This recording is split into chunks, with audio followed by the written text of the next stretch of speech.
don't start me on Caleb Williams. So I've got about 3 pages of A4 of notes on Caleb Williams that I could just rattle off to you. Go for I it. absolutely, Fucking him in. I absolutely love Caleb Williams. It's difficult to say I told you so, isn't it, when the prospect's so good? But yeah, he's been spoken about for so long, and even at his first game at Oklahoma, you thought, yeah, this kid has it. He's a 5-star prospect from Washington. And as soon as he came in and he enrolled early, he was sat behind Spencer Rattler, and everyone thought Spencer Rattler was going to be the number 1 pick in whatever draft that was. Gets benched a couple of games in for Caleb Williams, and you just think, yeah, this guy is going to go number 1 overall at some point, because he's absolutely, absolutely unbelievable. Heisman Trophy winner in 2023, won all the accolades that you can imagine, even ones you've probably never heard of. He just wins everything. The first note that I have, that I think I've said on every time we've spoken about Caleb Williams, I think he's as close to the perfect modern NFL prospect as you will find. And I use prospect rather than player because we're evaluating prospects, right? And prospects, all of them have deficiencies. Caleb Williams has them too. But I think it's difficult to expect a college prospect to have a better resume than Caleb Williams does, is how I would put it. I think he's NFL ready now. I think he's one of the best prospects that I've evaluated since doing this. I think he's one of the best prospects of the last decade. And I think he's probably the best quarterback that I've ever scouted. He's definitely close to Trevor Lawrence at this point. And there was maybe a bit of recency bias, but I probably would have him in front of Trevor Lawrence because I think he really is that good. I think he's absolutely undefendable at times. If you can play off him and you don't pressure him, he'll just tear you apart that way. But if you pressure him, he also has the ability and the timing and the accuracy to throw open receivers, and he'll beat you that way too. I just think that he can beat you in so many different ways. He can change up the tempo. He controls an offense. He can mix up the playing style as well. He's going to go to Chicago, and what an opportunity that is for him, because not many players are going to have the playmakers going number 1 overall that Caleb Williams does. So he's got a real opportunity to hit the ground running. Hopefully the offensive line can stay consistent for him. But look, the offensive line at USC was pretty dreadful, and he was the best player in college football for God knows how long. He's master manipulator at taking short and intermediate routes. Plays with controlled creation. That he's not relentless. Or he is relentless. He's not trying to think of the right word, because it came to mind and then slipped. But he's not reckless. There we go. It began with R. He's not reckless in his playmaking. That we know what he can do out of the pocket. We've all seen the highlight plays, but it's not. He doesn't do it for the sake of it. It's in a controlled manner. It's proactive.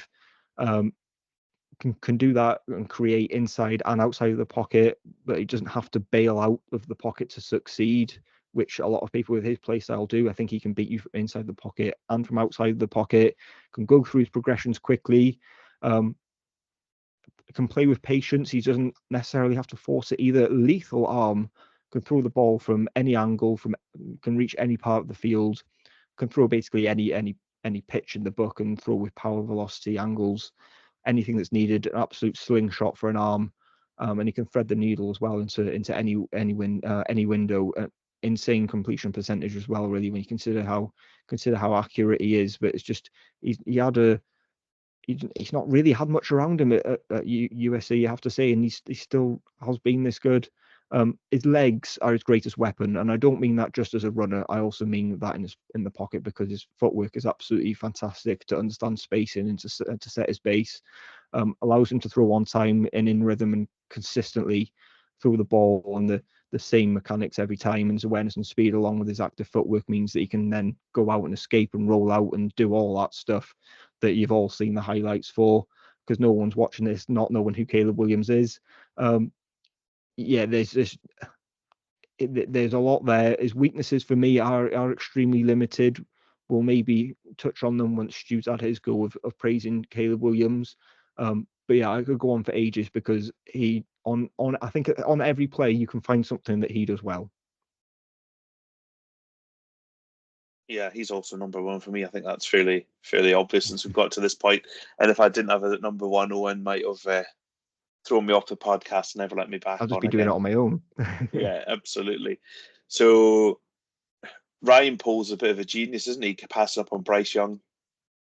He's landed himself the spot how jammy is that? Yeah, he is. Do you know what? Fair play to him, because he could have taken a quarterback in that draft, because he didn't draft Justin Fields, but he had a bit of a gamble, and he's landed up pretty lucky. And if he doesn't pick Caleb Williams, pints are on me for day 2 of the draft. Okay. Yeah, I think the only thing that can stop Caleb Williams from becoming a real top quarterback in the NFL is Caleb Williams himself. If he can stay, he's had to, I think, at times be at USC, being the man and play with all sorts of playmaking ability, hero ball, whatever you want to call it. He's had to do that. I don't buy into it that he's this Billy Big Balls that people have said that he is. Yeah, I don't buy into it at all. No. I think that there's a lot of hype there, but if there's a slight chance that he is, that I think that will be the only thing that's going to stop him becoming a real top prospect. So just been what's well on it. I actually think he's quite refined and quiet rather than this. Yeah, I'm sure he's extremely confident, but he's not out here. How many times have we seen it with quarterback? I'm the top guy. I'm this. I'm that. He's kept his mouth shut very much throughout. It's everyone else has done the talking, not Caleb Williams. I think that he's quite clearly a family man. I think he just goes about his business, not really caring what anyone else thinks. Yeah, he's going to be himself, absolutely. And good on him for doing so. Yeah, and as I say, I think that's the only thing. If there is anything to it, and I don't think that there is, that's the only thing that's going to stop him, barring injury. If he decides to go and do something wildly off the planet or something, that we haven't seen from him at all. Otherwise, I can't see him not being successful. If he's going to Chicago, which he is, it's a good situation there now. We used to think a couple of years ago. At number one. Oh yeah, he's got DJ Moore. He had a really good season last year. Keenan Allen, how long's he got left in the tank? I don't know, but he ain't a bad guy to be throwing the ball to, and Caleb Williams has all the talent in the world that you could want coming into the NFL. There was a time when I was looking at them very early, and you were seeing that splash plays from Drake May. Okay, Drake. Once you get into it, there's actually no competition there at all for me. I think he's so far ahead of all the other quarterbacks in this draft weaknesses. We said we're going to talk on that. There isn't a huge amount to be there. He sometimes doesn't always want to play on schedule, but again, is that because of the situation he found him in? I think he's got more than enough talent to play on schedule. I don't think it's because he can't do it. He sometimes might need to at the NFL just, Joe, do you know what? I'm going to take 3 yards here and get another set of downs rather than looking for that challenge and throw, which he can make as well. But for me, that's minor details, really, isn't it? It's not big flaws to someone's game that's going to be a make or break for him. He's number one. He's going to go number one in the draft, and who knows how far he can go in the NFL. Yeah. We need to stop, even though I can see there's a way of him being so that when a prospect is considered as good as Caleb Williams is, we've got to head and see go. He can be a top 5 quarterback in the NFL. That isn't what success looks like. Look, could he be? Yeah, absolutely. But if he isn't that doesn't mean that he wasn't a success just because you think he can be and he hasn't reached exactly what that is. If you get an adequate starter from Caleb Williams, then that is success by the NFL's going. He doesn't have to be a top 5 quarterback in the NFL in his first year to be a success. So I think there's a little bit of expectations that need to be reined in with Caleb Williams from some people.